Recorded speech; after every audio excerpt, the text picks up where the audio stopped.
Good morning. Welcome back to KD current affairs. I hope आप सब बिल्कुल अच्छे होंगे।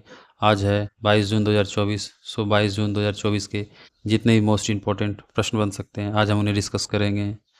उससे पहले यदि आप हमारे इस चैनल पर पहली बार आए हैं तो इस चैनल को लाइक एंड सब्सक्राइब जरूर करें और वीडियो को अंत तक जरूर देखें। सो चलते हैं अपने प्रश्न पर।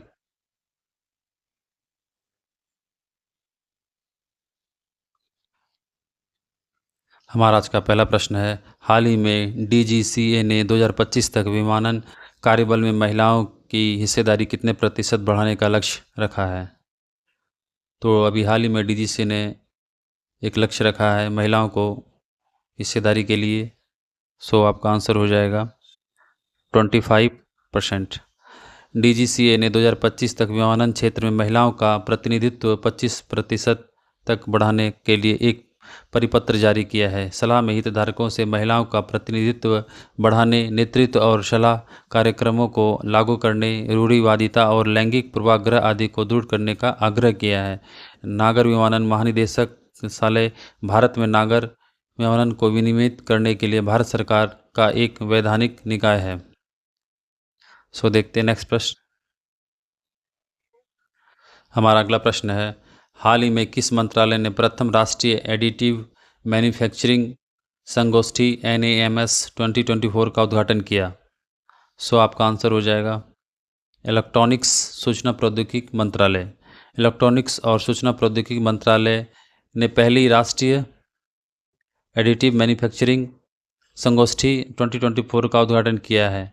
इलेक्ट्रॉनिक्स और सूचना प्रौद्योगिकी मंत्रालय के सचिव S कृष्णन ने कार्यक्रम का उद्घाटन किया है, जिसमें एडिटिव मैन्युफैक्चरिंग लैंडस्केप रिपोर्ट का विमोचन भी शामिल था। इस कार्यक्रम में स्वदेशी रूप से विकसित एडिटिव मैन्युफैक्चरिंग मशीन का अनावरण किया गया। संगोष्ठी का उद्देश्य भारत के एडिटिव मैन्युफैक्चरिंग पारिस्थितिक तंत्र का अवलोकन उपलब्ध कराना था।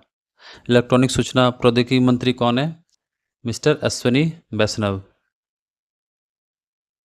अश्विनी वैष्णव।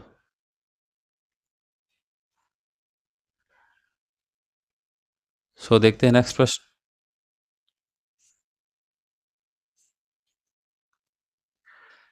हाल ही में पशुपालन, मत्स्य पालन और डेयरी मंत्रालय ने किस अंतर्राष्ट्रीय संगठन के साथ एवियन इन्फ्लुएंजा की तैयारी के लिए 2 दिवसीय सिमुलेशन अभ्यास का आयोजित किया है? सो आपका आंसर हो जाएगा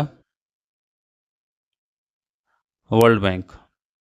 पशुपालन, मत्स्य पालन और डेयरी मंत्रालय ने विश्व बैंक के साथ मिलकर यह अभ्यास किया है। 2 दिवसीय सिमुलेशन अभ्यास 19 से 20 जून को मध्य प्रदेश के भोपाल में, ये कहाँ आयोजन हुआ? ये मध्य प्रदेश के भोपाल में आयोजित किया गया। इस अभ्यास का उद्देश्य एवियन इन्फ्लुएंजा के प्रकोप के लिए तैयारी को बढ़ाना था।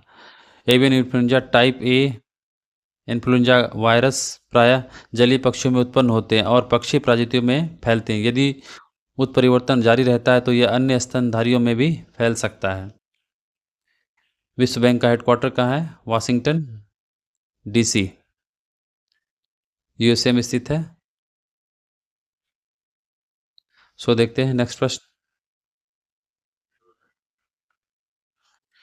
NHAI नेशनल हाईवे अथॉरिटी ने आर्टिफिशियल इंटेलिजेंस का उपयोग करके सड़क सुरक्षा बढ़ाने के लिए किस संस्थान के साथ समझौता किया है? सो आपका आंसर हो जाएगा IIIT दिल्ली। इंद्रप्रस्थ सूचना प्रौद्योगिकी संस्थान दिल्ली। NHAI ने आर्टिफिशियल इंटेलिजेंस का उपयोग करके सड़क सुरक्षा बढ़ाने के लिए IIT दिल्ली के साथ एक समझौता ज्ञापन पर हस्ताक्षर किए हैं। यह परियोजना लगभग 25,000 किलोमीटर राष्ट्रीय राजमार्ग को कवर करेगी। इस परियोजना का उद्देश्य राष्ट्रीय राजमार्गों पर सड़क संकेतकों की उपलब्धता और स्थिति में सुधार करना है। इंद्रप्रस्थ सूचना प्रौद्योगिकी संस्थान दिल्ली इस परियोजना पर सहयोग करने के लिए NCT सरकार द्वारा स्थापित एक तकनीकी विश्वविद्यालय है। IIT बॉम्बे की बात करें, IIT बॉम्बे ने हाल ही में कैंसर के उपचार के लिए घरेलू जीन थेरेपी का शुभारंभ किया। IIT कानपुर, इन्होंने आर्टिफिशियल हार्ट को विकास किया है। सो देखते हैं नेक्स्ट प्रश्न। नेक्स्ट प्रश्न है, हाल ही में दूरसंचार विभाग डीओटी की संगम डिजिटल ट्विन पहल का पहला नेटवर्किंग कार्यक्रम कहाँ आयोजित किया गया? सो आपका आंसर हो जाएगा आईआईटी दिल्ली। संगम डिजिटल ट्विन पहल का पहला नेटवर्किंग कार्यक्रम आईआईटी दिल्ली में आयोजित किया गया। यह आयोजन 18 से 19 जून 2024 को आयोजित किया गया। संगम डिजिटल ट्विन पहल, जिसका उद्देश्य प्रौद्योगिकी और सामूहिक बुद्धिमत्ता के माध्यम से बुनियादी ढांचे की योजना में क्रांतिकारी बदलाव लाना है। आईआईटी रोपड़ की बात करें तो आईआईटी रोपड़ ने हाल ही में एक दुर्लभ धातु टेंटिलम की खोज की है सतलुज रिवर में। आईआईटी जोधपुर की बात करें तो आईआईटी जोधपुर इन्होंने साइटोकिन्स का पता लगाने के लिए एक नैनो सेंसर का विकास किया है। मानव रचना विश्वविद्यालय, इन्होंने इसरो के सहयोग से global navigation satellite system GNSS global navigation satellite system receiver स्थापित किया है एनसीआर में। सो देखते हैं नेक्स्ट प्रश्न।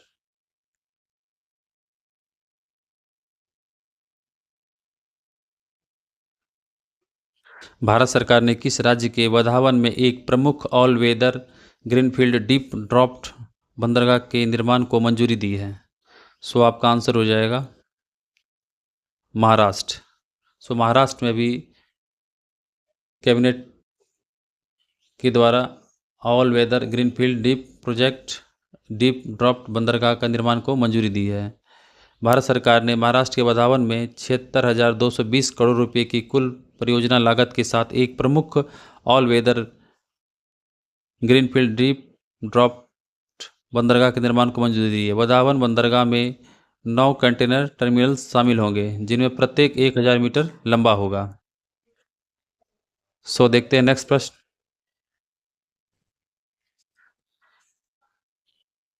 अंतर्राष्ट्रीय योग दिवस प्रतिवर्ष कब मनाया जाता है? सो अभी हाल ही में अंतर्राष्ट्रीय योग दिवस मनाया गया। सो आपका आंसर हो जाएगा 21 जून। 21 जून को हर साल अंतर्राष्ट्रीय योग दिवस मनाया जाता है, जिसकी शुरुआत 2015 में हुई थी। इस वर्ष ये 10वां एडिशन मनाया जा रहा है अंतर्राष्ट्रीय योग दिवस का, जिसका थीम है स्वयं और समाज के लिए योग। 2014 में संयुक्त राष्ट्र ने एक संकल्प 69/131 के अंतर्गत 21 जून को इस दिन के रूप में अंतर्राष्ट्रीय योग दिवस के रूप में घोषित किया था। योग को 2016 की मानव की अमूर्त सांस्कृतिक विरासत की प्रतिनिधि सूची में भी शामिल किया गया था। 17 जून की बात करें तो 17 जून को हम मनाते हैं विश्व मरुस्थलीकरण एवं सूखा रोकथाम दिवस। 19 जून को विश्व सिकल सेल जागरूकता दिवस सेलिब्रेट करते हैं। 20 जून को अभी हाल ही में विश्व शरणार्थी दिवस मनाया गया।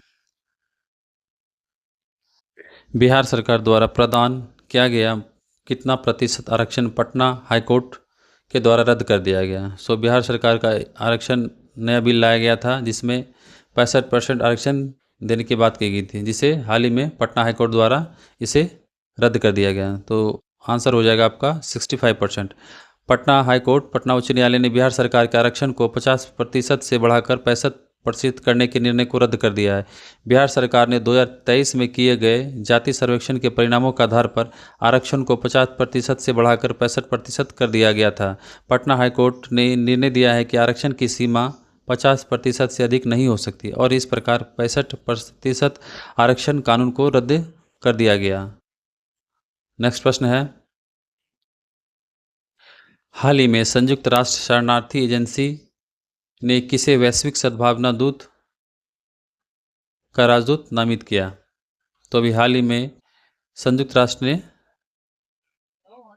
थियो जेम्स को, ब्रिटिश अभिनेता है, जिसे वैश्विक सद्भावना राजदूत नियुक्त किया है संयुक्त राष्ट्र शरणार्थी एजेंसी का। थियो जेम्स 2016 से ही UNHCR से जुड़े हुए हैं। UNHRC संयुक्त राष्ट्र शरणार्थी एजेंसी का मुख्यालय जेनेवा स्विट्जरलैंड में स्थित है, जिसकी स्थापना 14 दिसंबर 1950 में हुई थी। UNHCR के वर्तमान अध्यक्ष कौन है? फिलिप ग्रांडी हैं। UNHCR का मिशन शरणार्थी और विस्थापित व्यक्तियों के अधिकारों और कल्याण की रक्षा करना है। मार्क रूटी जिसे हाल ही में नाटो का अगला महानिदेशक या अध्यक्ष बनाया गया है। फिलेमान यंग की बात करें तो इसे हाल ही में संयुक्त राष्ट्र महासभा का 79वां अध्यक्ष नियुक्त किया गया है। देखते हैं नेक्स्ट प्रश्न।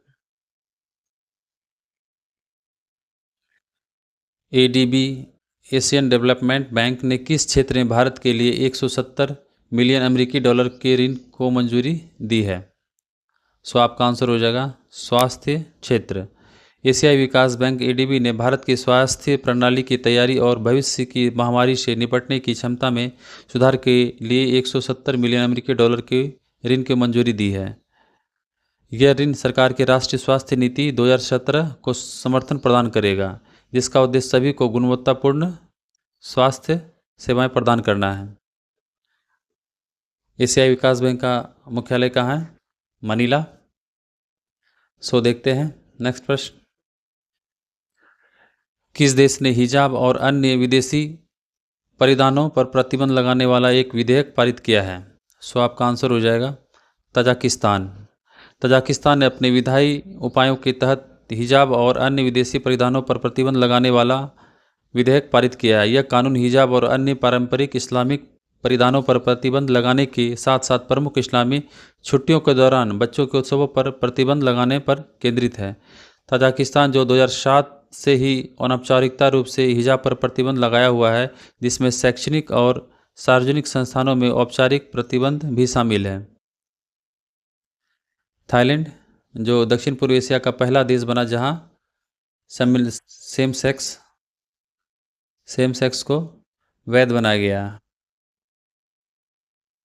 दक्षिण अफ्रीका के हाल ही में दूसरे कार्यकाल के लिए राष्ट्रपति बने हैं सिरिल रामाफोसा।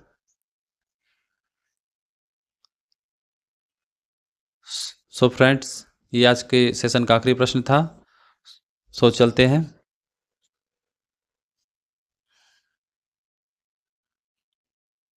चलते चलते देख लेते हैं पिछले रिवीजन क्वेश्चन जो हमने किए कल। भारतीय प्राणी संरक्षण के वैज्ञानिकों ने हाल ही में किस राज्य में सर्प ईल की एक नई प्रजाति की खोज की? आंसर हो जाएगा ओडिशा। फिर है विश्व आर्थिक मंच द्वारा जारी वैश्विक ऊर्जा संक्रमण सूचकांक के भारत का स्थान रहा 63rd। किस देश के वैज्ञानिकों ने चावल के प्रत्येक दाने में संवर्धित पशु मांस की कोशिकाओं को इंजेक्ट करके नया मांस युक्त चावल विकसित किया? आंसर हो जाएगा दक्षिण कोरिया। हाल ही में समाचारों में रही फुनान टेक्नो नहर परियोजना किस देश से संबंधित है? आंसर हो जाएगा कंबोडिया। हाल ही में किस देश में प्राचीन मोती शहर तुआम की खोज की गई? आंसर हो जाएगा संयुक्त अरब अमीरात। फिर है हाल ही में कौन सा देश समलैंगिक विवाह को मान्यता देने वाला पहला दक्षिण पूर्वी एशियाई देश बन गया? ये थाईलैंड होगा। उत्तरी अटलांटिक संधि संगठन नाटो के अगले महासचिव कौन बनेंगे? आंसर होगा मार्क रूटे। हाल ही में जंगल की आग के कारण खबरों में रहा मोर्नी हिल्स किस राज्य में स्थित है? हरियाणा। फिर है हाल ही में समाचारों में रही डिजिटल स्वास्थ्य प्रोत्साहन योजना किस पहल के तहत शुरू की गई है? ये किया गया है आयुष्मान भारत डिजिटल मिशन के तहत। डाकघर अधिनियम 2023 लागू हुआ है, जिसका उद्देश्य एक सरल विधायी ढांचा तैयार करना है। डाकघर अधिनियम 2023 को भारत के माननीय राष्ट्रपति की स्वीकृति कब मिली थी? 24 दिसंबर 2023 को मिली थी। बिहार में नालंदा विश्वविद्यालय का नया परिसर का उद्घाटन हुआ है, जिसपे प्रधानमंत्री नरेंद्र मोदी द्वारा किया गया। ये कहाँ स्थित है? बिहार के राजगीर में स्थित है। आपको आज का सेशन कैसा लगा? आई होप आपको आज का सेशन अच्छा लगा होगा। चलते हैं फिर आज के अपने क्विज पे। फ्रेंड्स, आप यहाँ पे 5 प्रश्न देख सकते हैं। आप इनके आंसर कमेंट बॉक्स में जाके कमेंट करें। यदि आप हमारे इस चैनल पे पहली बार आए हैं तो इस चैनल को लाइक एंड सब्सक्राइब जरूर करें। आपको सेशन कैसा लगा? मिलते हैं अपने नेक्स्ट वीडियो में। थैंक यू, धन्यवाद।